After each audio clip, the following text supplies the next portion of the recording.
Shalom sidang jemaat yang diberkati Tuhan. Apa kabar? Saya menyapa dari mimbar ini, Shalom. Lambaikan tangannya, Shalom.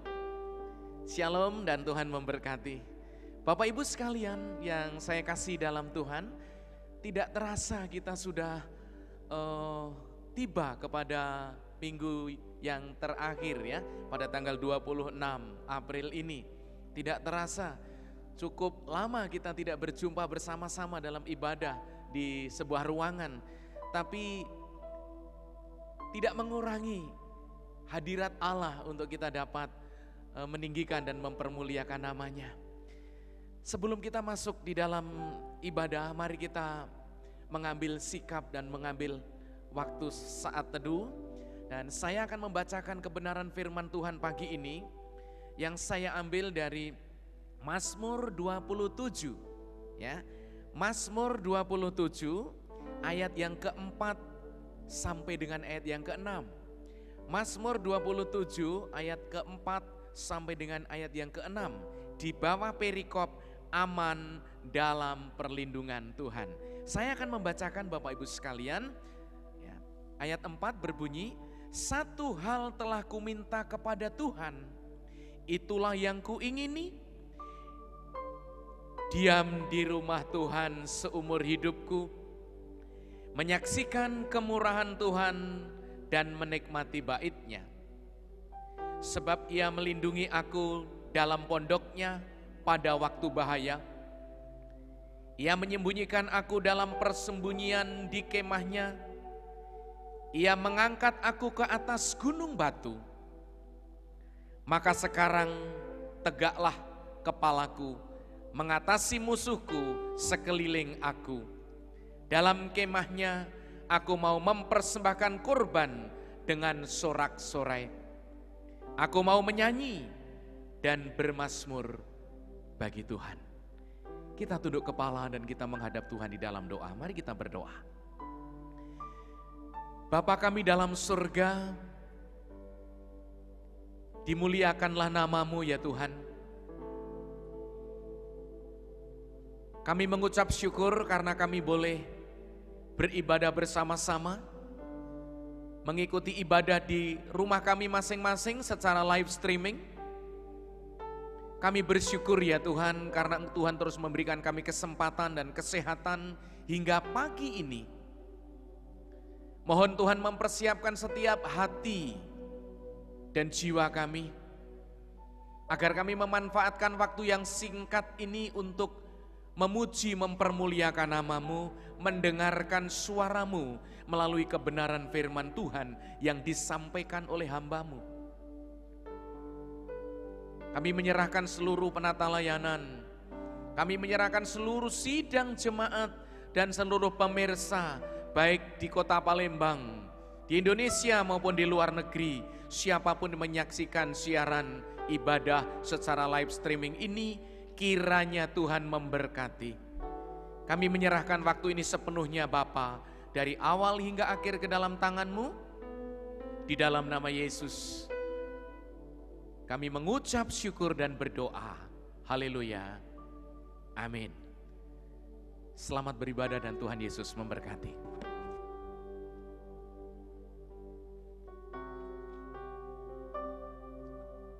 Mari Bapak Ibu yang dikasih Tuhan, kita akan memuji dan memuliakan nama-Nya. Dan kita memuja Dia, karena kita tahu bahwa Allah lah yang patut kita sembah dan kita puji. Mari kita angkat pujian, Yesus kami puja.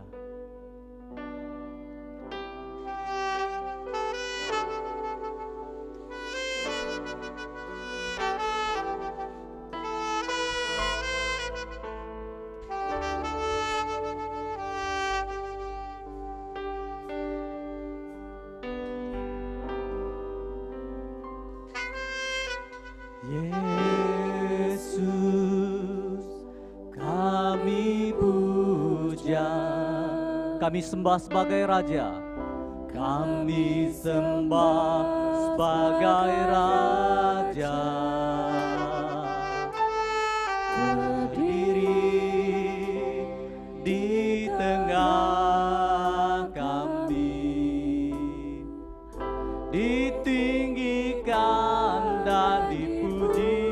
Yesus kami puja, Yesus kami puja,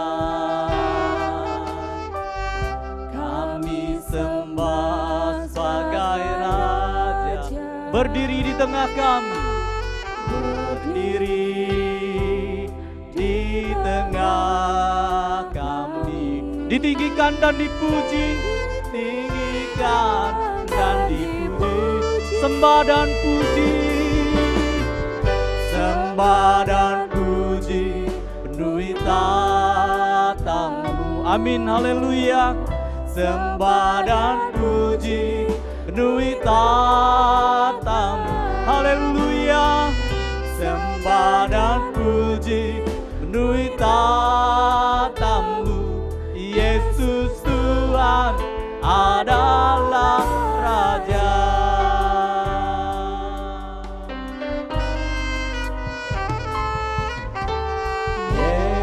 Yesus kami puja, kami sembah sebagai Raja. Kami sembah sebagai Raja. Berdiri di tengah kami, berdiri di tengah kami, ditinggikan dan dipuji, ditinggikan dan dipuji, sembah dan puji, sembah dan puji, penuhi tatamu. Amin, haleluya. Sembah dan puji, penuhi tatamu. Haleluya. Sembah dan puji, penuhi tatamu. Yesus Tuhan adalah Raja. Sembah dan puji,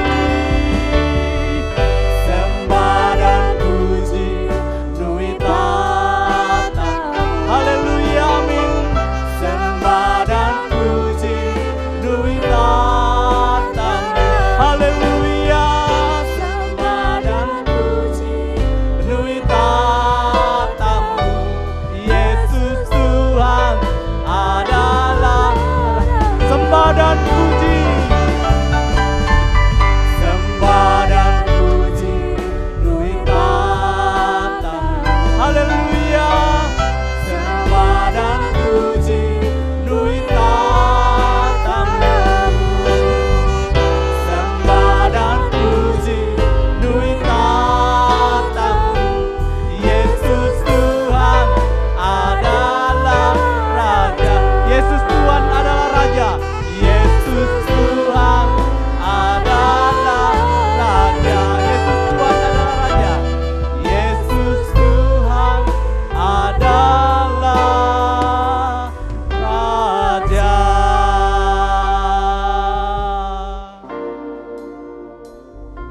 Biarlah setiap pujian kami, nyanyian kami Bapa, berkenan kepadamu dan manis kau dengar. Biarlah manis kau dengar Tuhan, manis kau dengar Tuhan, dan hatiku bersuka karenamu. Haleluya. Ya Tuhanku, aku hendak bernyanyi bagimu selama aku hidup, selama aku hidup. Ya Allahku, ya Allahku, aku hendak bermazmur bagimu selagi ku ada, selagi ku ada.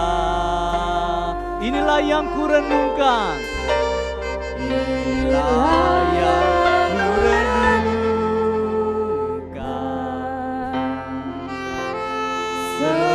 setiap waktu. Nyanyian pujian dan pengagungan, nyanyian pujian dan pengagungan kepadamu ya Tuhan, kepadamu. Biarlah manis kau dengar Tuhan, biarlah manis kau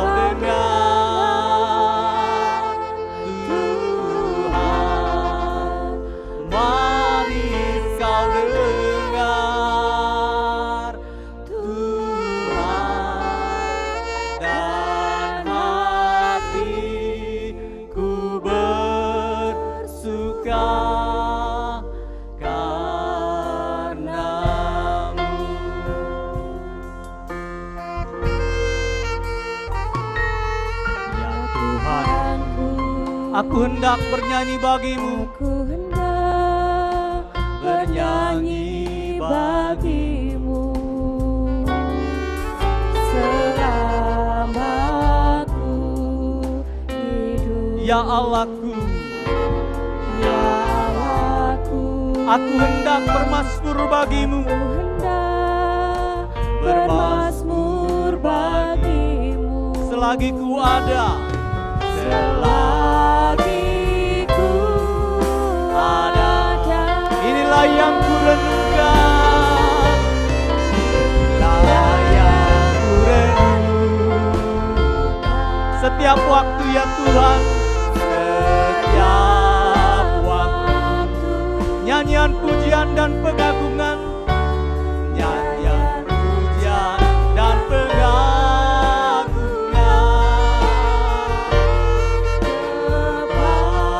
Kepadamu. Haleluya, haleluya. Biarlah manis kau dengar Tuhan, kau dengar Tuhan, manis kau dengar Tuhan, dan hatiku bersuka. Inilah yang ku renungkan, inilah yang ku renungkan. Setiap waktu Tuhan, setiap waktu. Nyanyian pujian dan pengagungan kepadamu, Nyanyian pujian pujian dan pengagungan. Haleluya. Kepadamu. Haleluya. Biarlah manis kau dengar, kau dengar Tuhan, manis kau dengar Tuhan,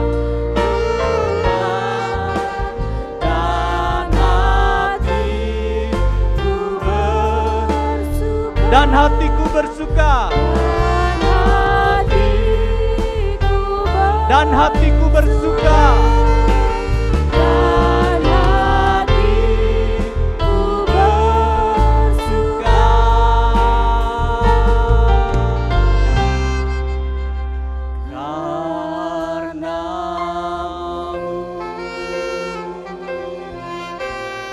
Haleluya Tuhan, haleluya Tuhan. Biarlah setiap pujian kami berkenan kepadamu. Terima kasih Bapa di surga. Pada saat ini kita akan menikmati, mendengarkan firman Tuhan yang hidup, yang menguatkan hati dan pikiran kita, yang membuahkan janji-janji Tuhan yang akan kita nikmati di dalam hidup kita. Mari kita akan pujian. Kau berfirman. Haleluya.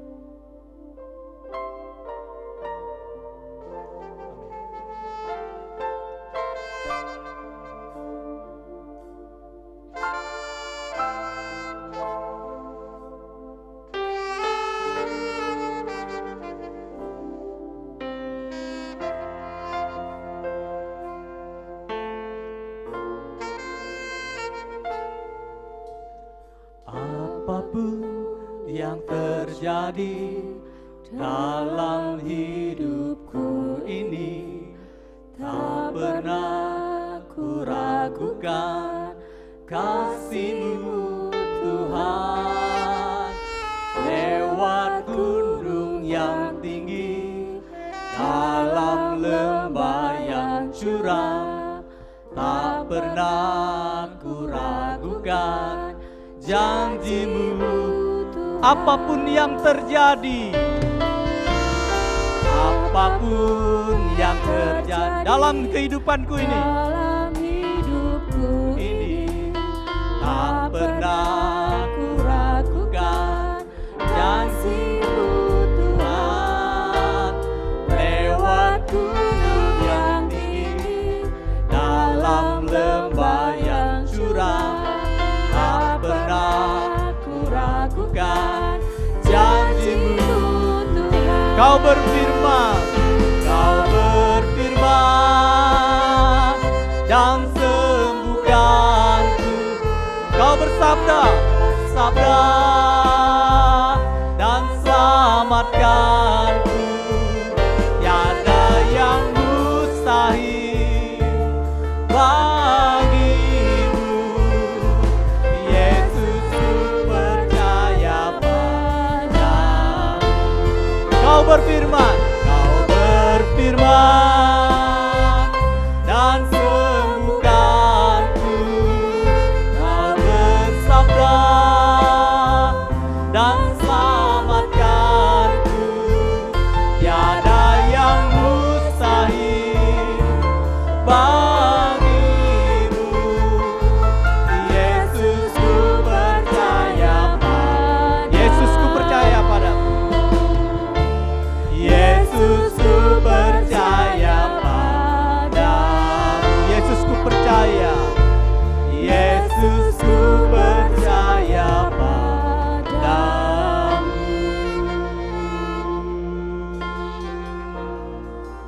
Mari kita berdoa. Bapa kami di surga, kami percaya kepadamu, karena kasih-Mu tidak ada bandingan. Dan kami percaya pada janji-Mu bahwa tidak ada sesuatu pun yang bisa memisahkan kami dari kasih-Mu di dalam Yesus Kristus. Bapa kami percaya Engkau tetap menyertai kami, baik dalam keadaan yang baik dan yang susah seperti sekarang. Bapa kami memohon supaya Engkau memimpin kami ke dalam kebenaran firman-Mu, supaya kami semua bisa sungguh-sungguh menangkap maksudnya dan menjadi pelaku firman penuh keyakinan akan Yesus yang menebus kami, yang mengalahkan semua kuasa gelap, membuat kami semua lebih dari pemenang dalam namanya. Dan kami mengucap syukur dan berdoa dalam nama Yesus. Haleluya, amin. Saya akan mengucapkan 2 kalimat. Coba menangkap maksudnya. Saya bisa melawan apa saja kecuali godaan. Saya bisa melawan segala sesuatu kecuali godaan. Yang kedua, jika saya sungguh tahu sesuatu, itu bahwa saya tidak tahu apa-apa. Aneh. Namanya itu paradoks. Apa paradoks? Pengucapan yang sepertinya kontradiksi, namun bisa betul atau masuk akal. Kenapa mengajukan paradoks begitu? Karena Injil yang kita imani penuh paradoks. Seperti yang kita akan bahas pagi ini. Kekalahan membawa kemenangan. Dari Wahyu 12 ayat 7 sampai 12. Wahyu 12 ayat 7 sampai 12. Ini inti dari seluruh cerita yang kita bisa lihat dalam buku Wahyu. Ada perjuangan besar, ada kemenangan, dan ada implikasi untuk kita. Wahyu 12 mulai ayat 7, maka timbullah peperangan di surga.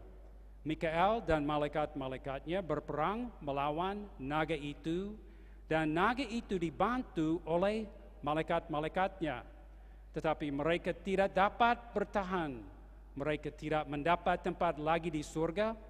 Dan naga besar itu, si ular tua yang disebut iblis atau Satan yang menyesatkan seluruh dunia, dilemparkan ke bawah. Ia dilemparkan ke bumi bersama-sama dengan malaikat-malaikatnya. Dan aku mendengar suara yang nyaring dari surga berkata, sekarang telah tiba keselamatan dan kuasa dan pemerintahan Allah kita dan kekuasaan Dia yang diurapinya, karena telah dilemparkan ke bawah pendakwa saudara-saudara kita yang mendakwa mereka siang dan malam di hadapan Allah kita. Dan mereka mengalahkan dia oleh darah anak domba dan oleh perkataan kesaksian mereka, karena mereka tidak mengasihi nyawa mereka sampai ke dalam maut. Karena itu bersukacitalah, hai surga dan hai kamu sekalian yang diam di dalamnya. Celakalah kamu, hai bumi dan laut, karena iblis telah turun kepadamu dalam geramnya yang dahsyat, karena ia tahu bahwa waktunya sudah singkat. Kekalahan membawa kemenangan.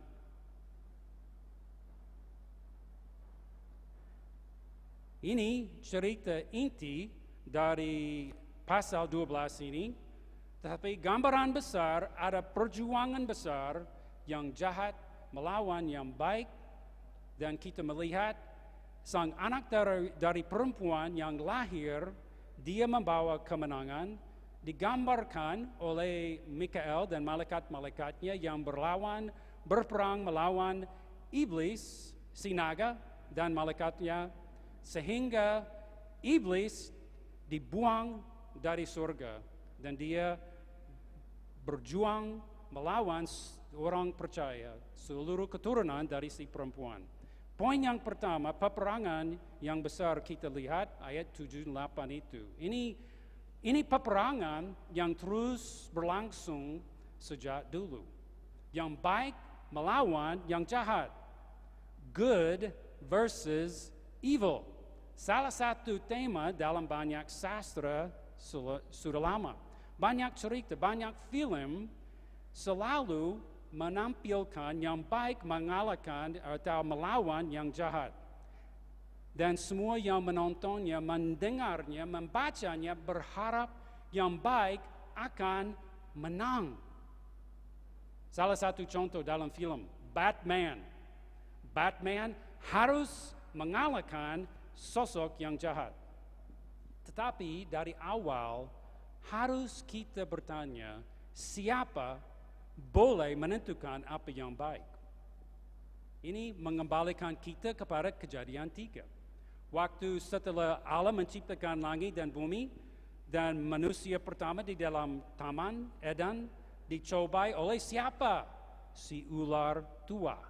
Dan manusia jatuh dalam dosa, dan iblis, si ular tua, dia juga jatuh dari posisinya semula. Karena dulu iblis, dia malaikat yang sangat indah, dan dia ada posisi yang lebih tinggi dari mungkin semuanya. Seperti dikatakan dalam Yesaya 14, wah, engkau sudah jatuh dari langit, hai bintang timur, putra fajar, engkau sudah dipecahkan dan jatuh ke bumi. Engkau yang tadinya berkata dalam hatimu, aku hendak naik ke langit, aku hendak mendirikan takhtaku mengatasi bintang-bintang Allah. Itu jatuh pertama kali iblis, dan sejak waktu itu dia melawan semua orang yang percaya. Contoh yang paling nyata, Ayub. Ayub orang benar, takut akan Allah, terus didakwa di hadapan Allah karena hidupnya. Karena memang dia sangat diberkati Tuhan. Dan kita tahu ceritanya, Allah membiarkan iblis merusak hidupnya sampai Ayub yang dulu sangat kaya menjadi orang papa. Hilang seluruh keluarga kecuali istrinya yang menasihatinya untuk mengutuk Allah dan mati. Semua temannya melawan dia, tidak ada yang menolong dia. Dan iblis terus mendakwa Ayub. Nah itu keadaan semua orang dulu, karena mereka tidak ada pembela. Dan semua orang dari awal kita tahu percaya janji Allah, dia akan menyelesaikan masalah dosa manusia. Tetapi mereka percaya akan janjinya akan digenapi masa depan. Yang berarti apa? Masalah dosa mereka, masalah hubungan manusia dengan Allah yang kudus dan manusia yang jahat belum beres. Belum beres. Sehingga iblis bisa berhadapan dengan Allah, mendakwa mereka sebagai orang yang belum diadili. Itu keadaan manusia sejak awal. Dan Allah harus mengadili masalah dosa manusia. Dia berjanji secara berangsur-angsur dia akan melakukannya. Dan selama itu ada perjuangan antara yang baik dan yang jahat. Sampai yang kedua ini, kemenangan yang besar. Ayat 9 dan 10. Saya baca kembali, nah naga besar itu si ular tua yang disebut iblis atau Satan yang menyesatkan seluruh dunia, dilemparkan ke bawah, ia dilemparkan ke bumi bersama-sama dengan malaikat-malaikatnya. Dan aku mendengar suara yang nyaring dari surga berkata, sekarang telah tiba keselamatan dan kuasa dan pemerintahan Allah kita dan kekuasaan dia yang diurapinya, karena telah dilemparkan ke bawah pendakwa saudara-saudara kita yang mendakwa mereka siang dan malam di hadapan Allah kita. Ini hal yang sangat menarik. Saya tidak baca bagian yang awal dari pasal ini. Ada wanita, dia ada kesakitan, dia akan melahirkan anak, dan jelas anak itu Mesias, Yesus Kristus. Tetapi barusan dia dilahirkan dan iblis mau menelannya, anak itu dirampas dibawa ke surga sehingga dia selamat. Yang berarti iblis ada peran dalam pengorbanan kematian Yesus, tetapi dia kalah. Kita bisa melihat dan memikirkan Yesus saat ditinggikan di kayu salib, dicaci maki, dipermalukan, diejek, darahnya mengalir, hidupnya dicurahkan sampai habis, sepertinya Yesus kalah. Kenapa?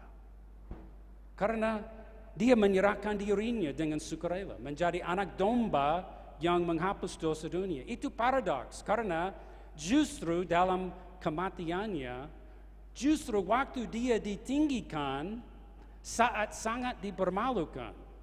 Dia ditinggikan di kayu salib supaya iblis diturunkan. Seperti dikatakan dalam Wahyu 1, Yesus Kristus, saksi yang setia, yang pertama bangkit dari antara orang mati, dan yang berkuasa atas raja-raja bumi ini. Bagi dia yang mengasihi kita dan yang telah melepaskan kita dari dosa kita oleh darahnya. Yesus menang. Dia mengalahkan justru melalui kematiannya yang nampaknya seperti kekalahan. Tapi kita tahu ceritanya yang sebenarnya. Karena walaupun dia mati di kayu salib, sepertinya kalah, dia justru menang karena kebangkitannya. Dan kita tahu kedatangan Yesus Kristus ke dalam dunia itu titik yang terpenting dalam sejarah manusia. Sebelum dia datang, semua orang yang percayakan janji Allah tentang dia, walaupun mereka hanya tahu sedikit. Dan sejak dia datang, semua orang yang percaya kepadanya dengan menoleh ke belakang karena kemenangan Yesus, dan mereka hidup dalam kemenangan dia adakan. Dan sekalipun mereka diuji, dicobai, asal iman tidak gugur, mereka menang. Mereka bisa menghadapkan perlawanan, penganiayaan, sebab mereka tetap memandang kepada kemenangan Yesus Kristus yang sepertinya kekalahan. Jadi kekalahan bisa menjadi kemenangan. Sebab dalam pengorbanannya nampaknya Yesus kalah. Mengingat barusan Yesus meninggal, semua muridnya sedih, kecewa, terpukul. Tidak ada yang seperti percaya janjinya. Namun, seperti kita baru rayakan kemarin, pada hari ketiga, bangkitlah dia. Dia menang atas dosa, maut, dan iblis. Dan justru seperti dia menderita banyak, tetapi menang, demikian pula semua muridnya harus ikut dalam perjuangan yang besar. Ayat 11. Dan mereka mengalahkan dia oleh darah anak domba dan oleh perkataan kesaksian mereka, karena mereka tidak mengasihi nyawa mereka sampai ke dalam maut. Ada unsur di situ yang jelas kita bisa melihat ada kemungkinan murid Yesus, pengikutnya bisa mati. Tetapi dikatakan mereka mengalahkan dia. Siapa? Si naga, iblis, si ular tua.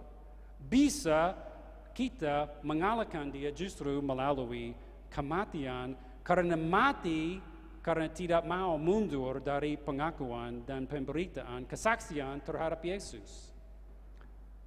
Tapi kita mungkin bertanya, kenapa mereka harus berjuang, kenapa kita harus berjuang melawan iblis, si ular tua?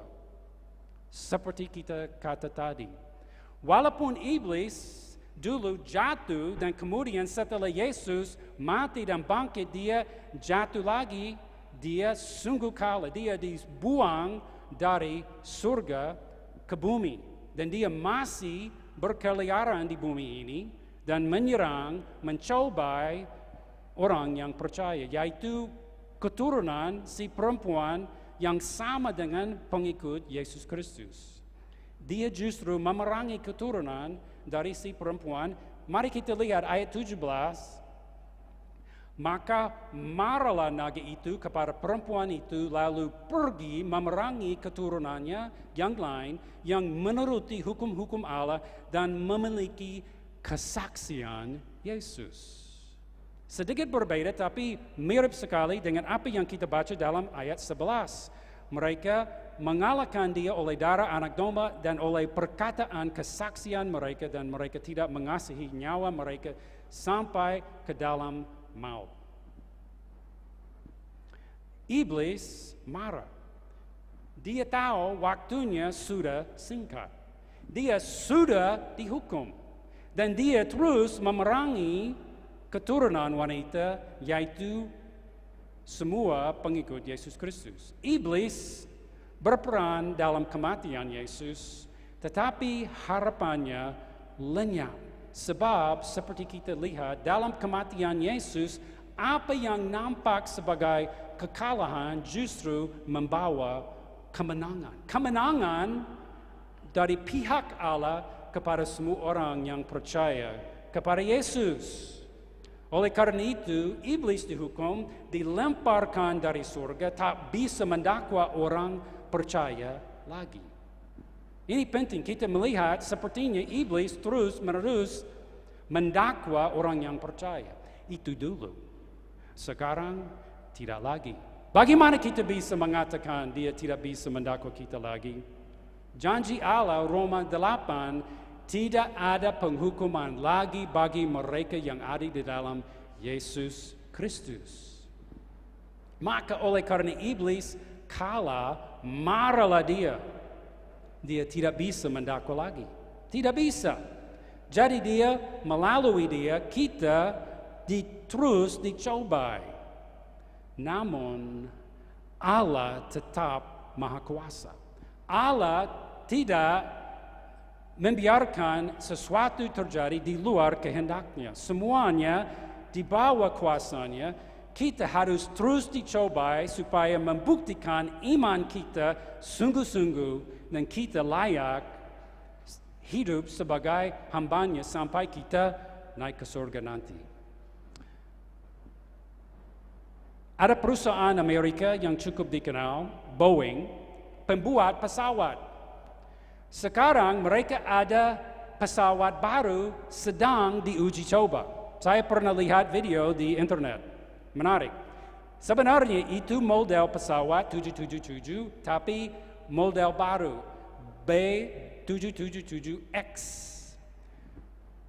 Badan pesawat itu dari bahan yang baru, sayapnya berbeda, tetapi harus terus diuji coba, naik terbang, mendarat lagi, banyak manuver supaya memastikan layak penumpang naik dan terbang di dalamnya. Demikian pula setiap kita yang mengaku percaya kepada Yesus, kita harus terus dicobai supaya memastikan di depan manusia, di depan iblis, kita layak disebut pengikut Yesus Kristus. Pertanyaannya, apakah kita tahan uji? Apakah iman kita tahan sampai kesudahan, sampai kita mati? Apakah kita sungguh-sungguh mengasihi Yesus?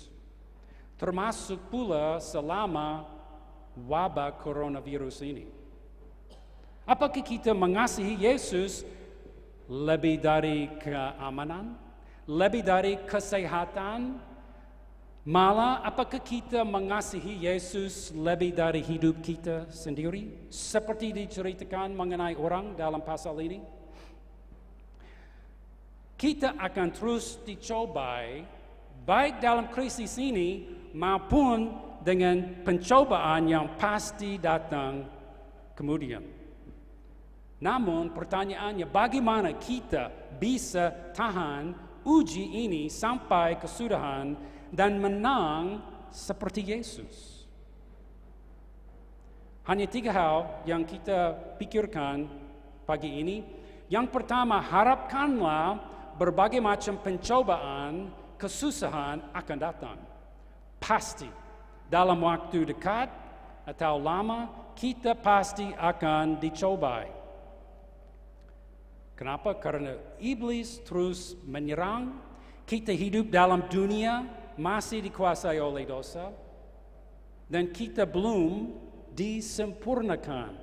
Ini proses supaya kita terus disempurnakan, diuji supaya sekiranya melalui kuasa Tuhan kita menjadi makan seperti Yesus Kristus. Pencobaan, kemalangan itu kehendak Allah dan alatnya supaya kita diuji. Kita perlu kesadaran. Jangan kita lupa, aduh kenapa ini terjadi lagi. Seharusnya kita tidak bertanya. Kecuali kita bertanya kepada Tuhan supaya Dia memberi kita hikmat untuk melewatinya. Pasti Dia menyertai kita melalui semuanya. Dan yang kedua, renungkanlah, pikirkanlah kemenangan Yesus Kristus. Termasuk penderitaannya, penolakannya, dan jangan lupa kebangkitannya. Dia yang dulu menjadi pemenang. Yesus memenangkan supaya kita ikut memenangkan. Dulu dia sepertinya dikalahkan. Tetapi kekalahannya membawa kemenangan. Itu harus menjadi pengalaman kita. Pengikut Yesus rela menderita untuk dia karena menganggapnya lebih mulia daripada kesehatan, hidup yang nyaman. Itu kemenangan mereka.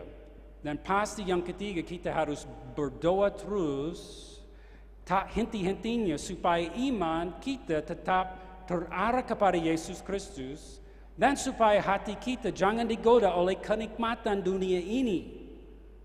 Mari kita berdoa untuk kekuatan dalam segala pencobaan supaya kita tabah demi nama Yesus dan menang. Mari kita berdoa.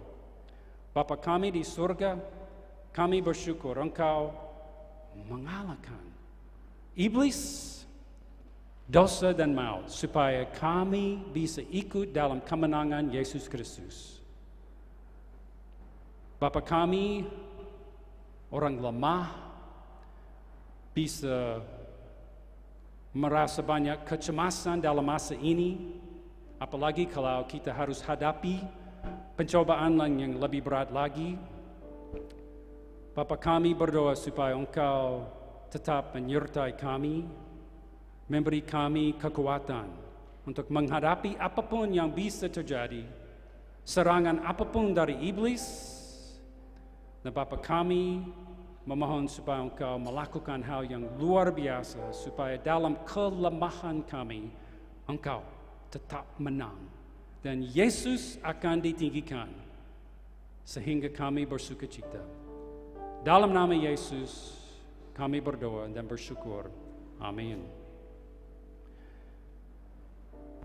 Ini undangan supaya kita semua bisa menang bersama Yesus, walaupun harus mengalami banyak kesusahan.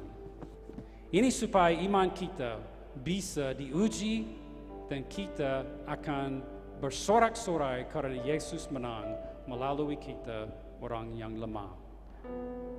The word of the Lord, firman Tuhan, kiranya diberkati.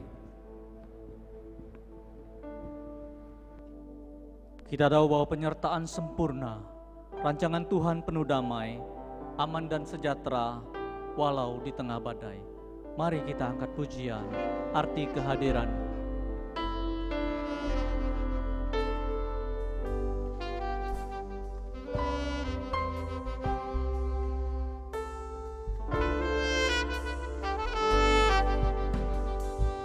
Jalanmu tak terselami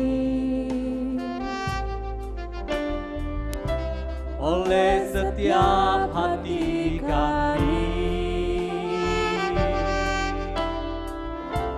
namun satu hal ku percaya, ada rencana yang indah, Ada rencana yang indah, tiada terduga kasih-Mu, tiada terduga kasih-Mu. Heran dan besar bagiku arti kehadiran-Mu selalu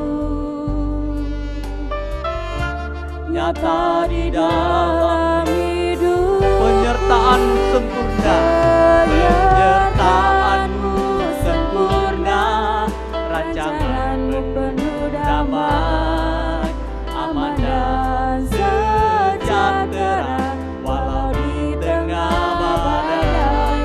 Ingin ku selalu bersama, rasakan keindahan arti kehadiran-Mu Tuhan.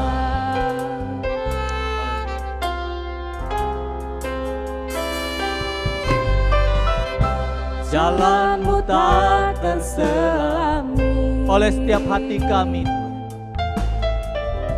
oleh setiap hati kami.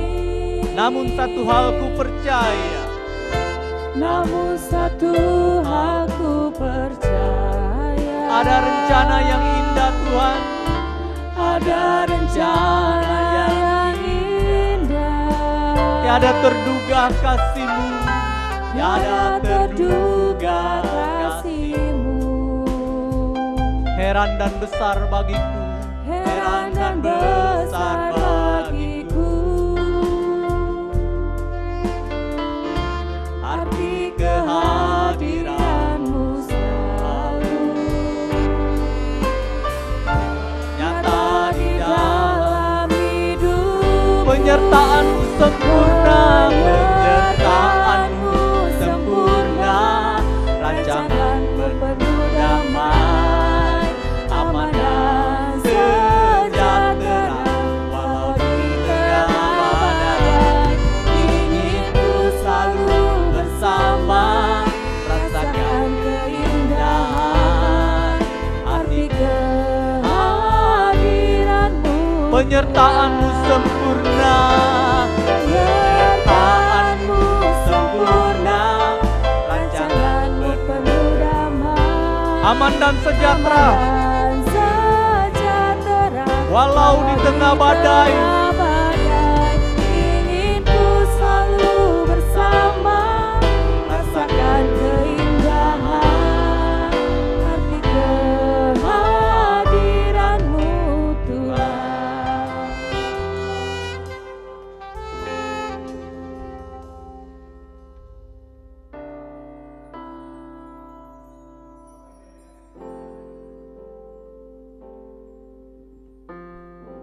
Bapak Ibu yang dikasihi Tuhan, luar biasa ya firman Tuhan hari ini.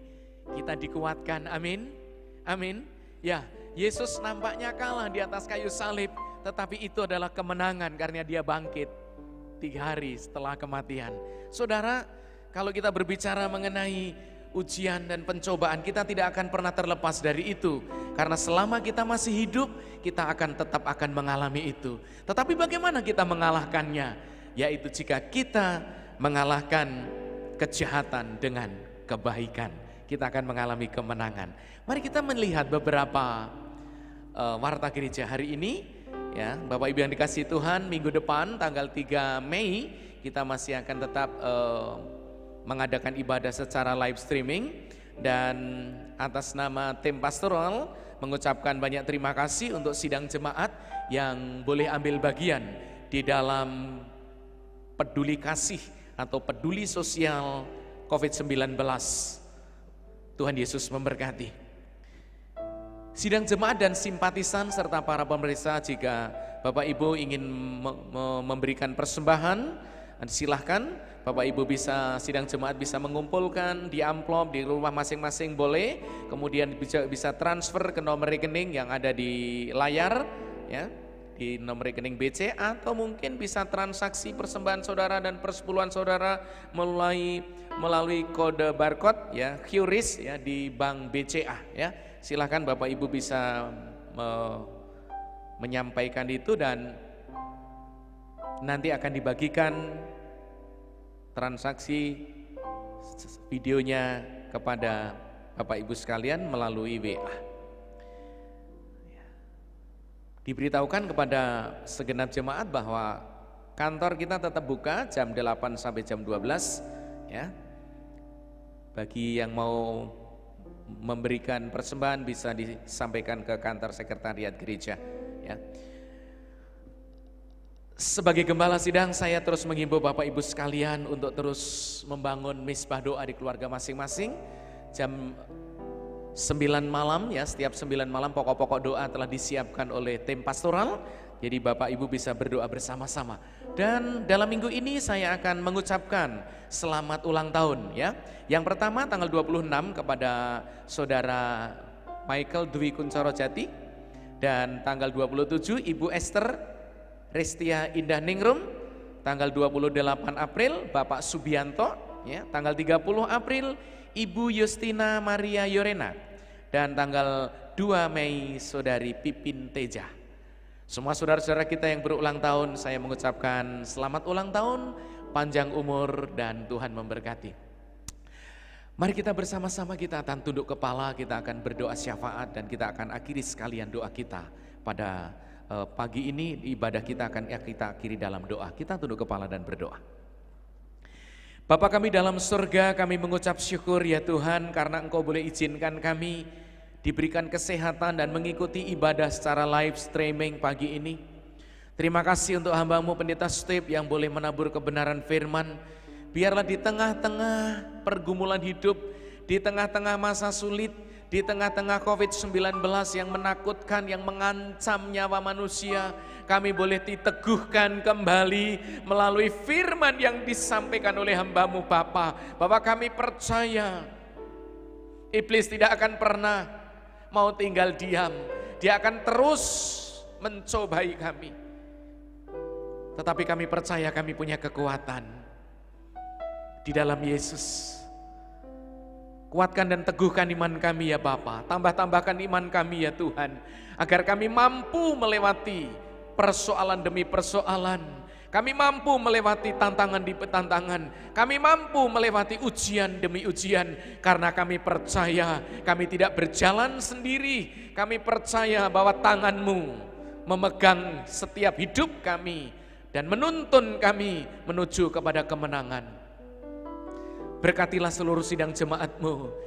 Jika ada yang sakit Tuhan sembuhkan, yang lemah Tuhan kuatkan, yang bimbang Tuhan teguhkan, yang bergumul tentang ekonomi, Tuhan berkatilah mereka sekalian dengan cara-Mu. Kami menyerahkan bangsa kami menyerahkan pemerintahan kami. Berkati Presiden Joko Widodo, berkati Pak Ma'ruf Amin sebagai Wakil Presiden, jajaran para menteri, dan seluruh anggota DPR. Ya Tuhan, saat ini di berbagai kota telah diadakan PSBB. Kami doakan supaya ini boleh diterapkan, disosialisasikan ke masyarakat, dan kami masyarakat boleh mentaati untuk mencegah virus corona ini merajalela kemana-mana. Kami berdoa juga, biarlah Tuhan juga menyetabilkan ekonomi bangsa kami. Kami berdoa pemerintah boleh menyalurkan bantuan sosial tepat sampai kepada sasaran bagi masyarakat yang membutuhkan. Kami mohon Tuhan memberikan keteguhan hati bagi setiap kami umat-Mu dan bangsa Indonesia untuk melewati pencobaan ini. Dan dengan kerendahan hati kami mohon, jika Engkau berkenan, biarlah COVID-19 ini segera berakhir, segera berhenti, dan seluruh rakyat Indonesia boleh beraktivitas kembali. Dan kami juga boleh beribadah kembali di gereja seperti biasa. Terima kasih Bapa. Hamba-Mu tidak lupa berdoa untuk seluruh sidang jemaat. Berkatilah mereka, teristimewa yang berulang tahun dalam minggu ini. Biarlah setiap pergumulan hidup mereka, setiap cita-cita dan kerinduan mereka, Engkau Allah kami sebagai jawaban hidup mereka. Karena kami percaya apapun pergumulan dan masalah kami, Yesus Kristus adalah jawabannya. Bapa, berkatilah seluruh sidang jemaat-Mu yang membuka usaha, yang membuka bengkel, yang membuka warung, yang membuka fotokopi, yang membuka percetakan, apapun kegiatan mereka, berkatilah mereka. Baik yang ada di kota Palembang, di Indonesia maupun yang di luar negeri, kami memohonkan berkat bagi mereka. Terima kasih Bapa. Kami akan mengakhiri ibadah kami pagi ini, dan biarlah Tuhan terus memberkati umat-Mu. Sekalipun kami tidak bisa bertatap muka, tapi kami masih boleh saling mendoakan setiap malam bersama-sama dengan keluarga kami. Terima kasih Bapa. Sidang jemaat yang dikasihi Tuhan, arahkanlah hatimu kepada Tuhan Yesus. Terimalah berkat rahmat anugerah dari Allah Bapa, kasih karunia Tuhan kita Yesus Kristus, pemeliharaan, penyertaan, damai sejahtera, kiranya ditinggalkan di dalam setiap kehidupanmu pribadi lepas pribadi, mulai saat ini sampai selama-lamanya. Terpujilah namamu Bapa. Kami mengucap syukur untuk berkat-Mu hari ini. Dalam nama Yesus kami berdoa, haleluya, amin. Kita angkat pujian, terima kasih Yesus.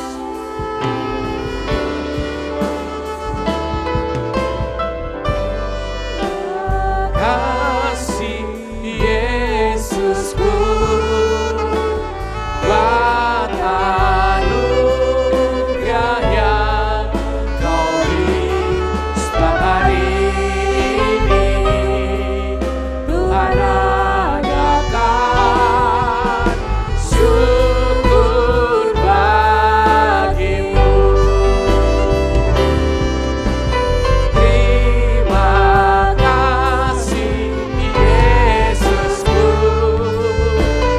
buat anugerah yang Kau beri setiap hari ini. Tuhan adakan syukur bagimu. Syukur bagimu. Syukur bagimu.